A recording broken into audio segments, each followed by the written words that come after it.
Hello friends, welcome to the Jim Corbett fan club again. तो वो क्या ऐसी सिचुएशन थी, क्या ऐसा सर्कमस्टांस था और क्या ऐसी परिस्थितियां थीं जिसके चलते जिम कॉर्बेट साहब ने कहा कि अगर कभी मेरे साथ ऐसा हो जाए तो या तो मेरे सर में गोली मार देना या मुझे इतनी भांग खिला देना कि मैं मर जाऊं। I mean literally he said that either put a bullet in my head और give me an overdose of opium. मैं बताता हूँ, वो सिचुएशन थी कॉलेरा। अब 1920s में कॉलेरा जो है इंडिया में एक महामारी की तरह फैल रहा था। और क्यों फैल रहा था, उसका रीज़न ये था कि तब तक ज़्यादातर लोग नदियों का पानी ही कंज्यूम किया करते थे। तब इतनी नीट एंड क्लीन वाटर की फैसिलिटी जो है वो अवेलेबल नहीं थी।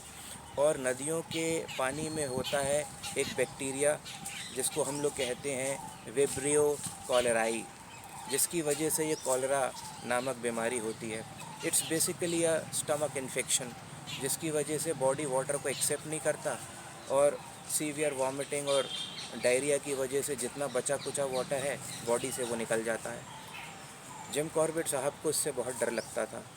उन्होंने यहाँ तक कह रखा था अपने रेलवे के कर्मचारियों से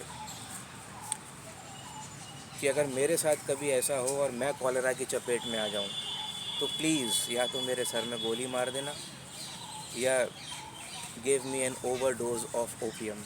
उनको इतना डर लगता था, इतनी दहशत उस ज़माने में इस बीमारी की थी जैसे अभी कुछ साल पहले तक कोरोना की थी।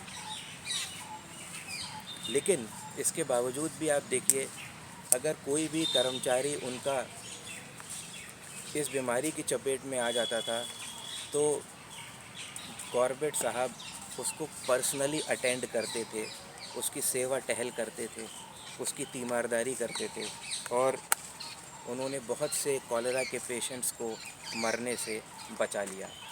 तो this was Jim Corbett, a good human being, rather I should say a great human being. He was so afraid of cholera. In spite of that, he used to help and attend the patients of cholera. I hope you like the story. Keep watching for interesting, exciting, and intriguing Jim Corbett stories. Catch you later.